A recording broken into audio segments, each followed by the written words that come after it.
Hello and welcome to Inside Intercom. I'm Liam Geraghty. On today's show, we're joined by Hannah Steiman, President and Chief Strategy Officer at Peak Support.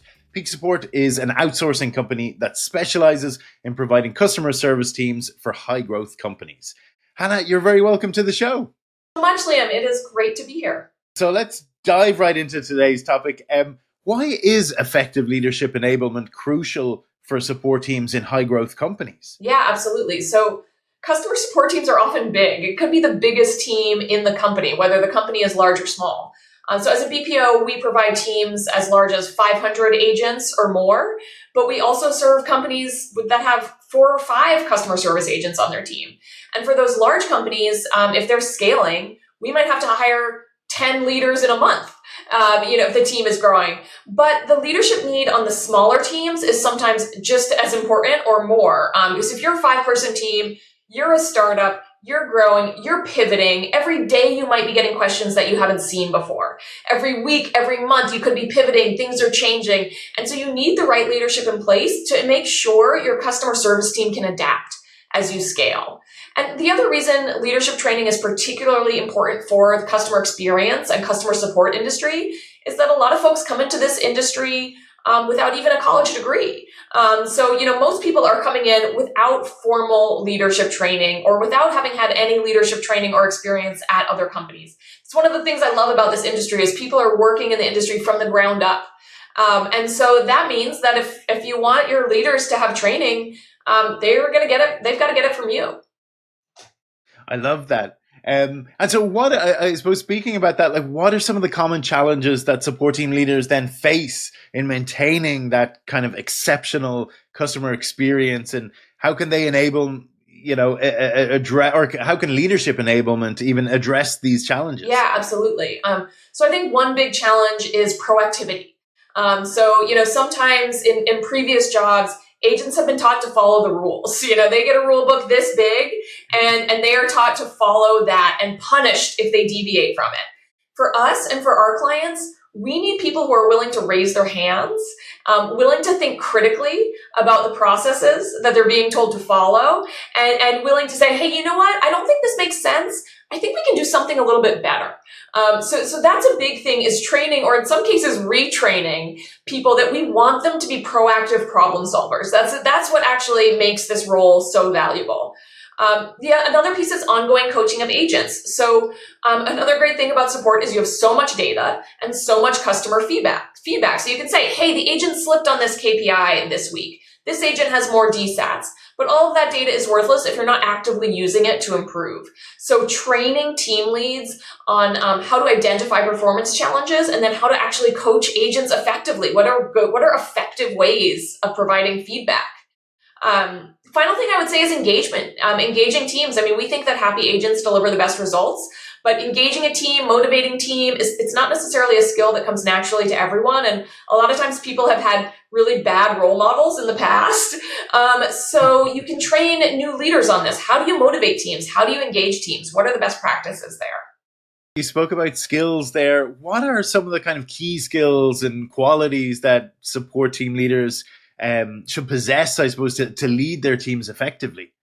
So I'll start by saying we believe leadership can be taught. Leaders are made and not born. And actually research supports this. Research shows that most leadership skills can be learned and are taught. So number one, and where we start our leadership training is with proactive thinking. So like I said before, leaders don't say this is just the way it is. Leaders say, I have agency and I can change this. And that's what we want our leaders to do. So setting that clear expectation up front. Second piece is setting a vision. So setting that North Star that the team can work toward. And a lot of that starts with setting a vision for yourself. What is that North Star that you are working towards as a leader?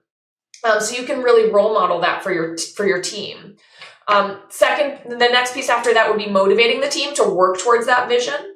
Planning. So how do you make and execute a plan to actually get that done? How do you communicate clearly with your team?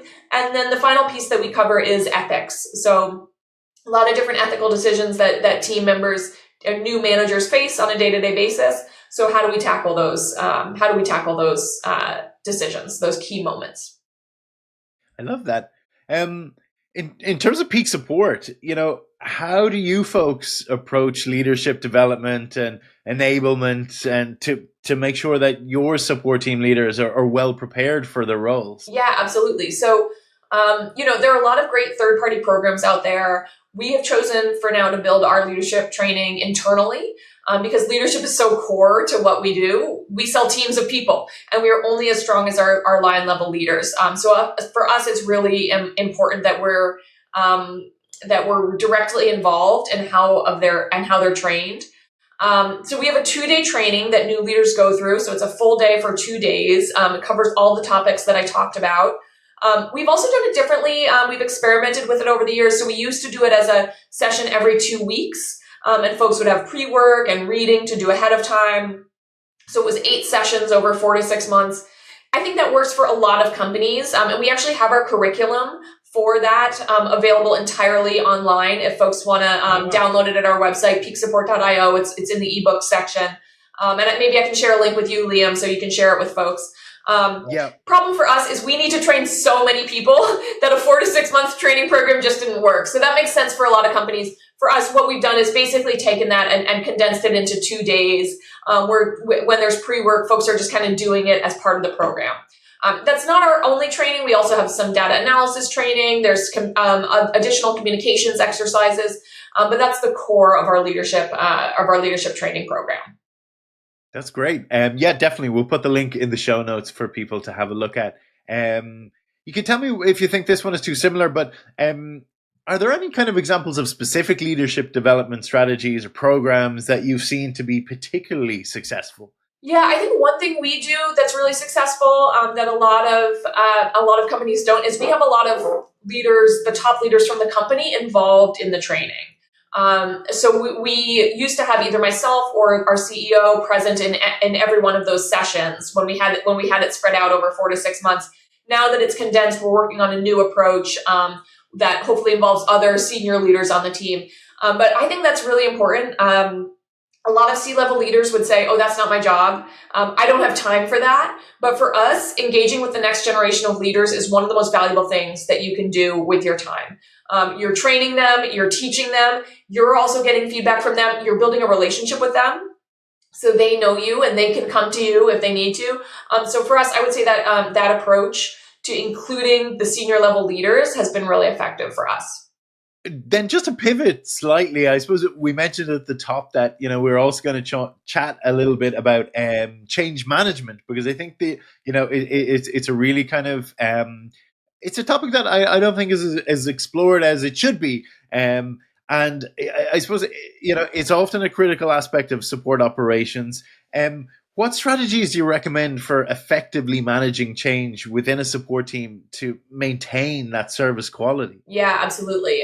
So we're dealing with this all the time. There's always we've got 50 clients, so always some of them are going through some sort of change. We also had this internally. We transitioned 1,000 contractors to employees. So that was a massive internal change management challenge for us, and have a lot of lessons, I would say, that we learned from that we now try to apply every time we're implementing change. So one would be getting buy-in. So really engaging key leaders and key influencers first and getting their buy-in, because they're going to help get everyone else on board. Another, I would say, is feedback. So we tend to be very transparent. So for example, our CFO, Danny, when he was leading this project we're changing everyone's pay structure. How people are getting paid is going to change, and they're getting benefits, but taxes are being taken out of their paychecks. So it's a big shift, and you got to get it right. Because if you start paying people in the wrong way, or that they're unhappy with, you risk losing a huge chunk of your team. And so we would actually go to people and say, hey, here's what we're thinking of for pay structure. You can have more benefits, but there's going to be a trade-off. Your base pay might be a little lower. Or we could have your base pay right here, but then we might be giving up some benefits here. How much do you value life insurance? How much do you value, X, Y, Z? And so we were very transparent. And our CFO, Danny, at first, he was like, we can't hold a focus group and ask people, how much do you want to get paid?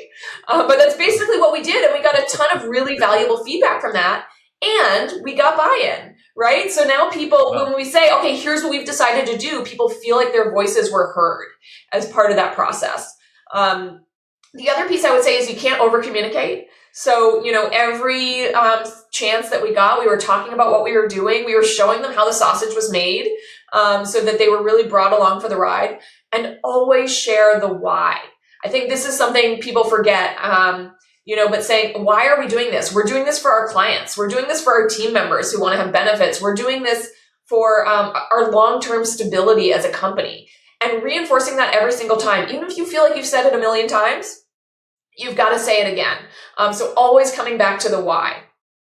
How do you balance the need for innovation and adaptation in support operations with the requirement for consistency and reliability in customer support? Yeah, I think we really feel it's not either or, it's both and. You've got to innovate and you have to be reliable. And actually, one of our core values is invest to grow. So that's one thing that we do, is we're always tying it back to to our mission statement and our core values. So our mission is to empower our team to innovate and deliver beyond client expectations. So we're always tying back to that our mission is to innovate, our mission is to deliver beyond expectations. And then our core values, invest to grow is one of them, aim for wow is another one. So always tying things back to that. And you don't just let your mission and core values sit on a shelf or sit on a wall, but you really talk about them. It's all part of that sharing the why, that piece of the why we're doing this.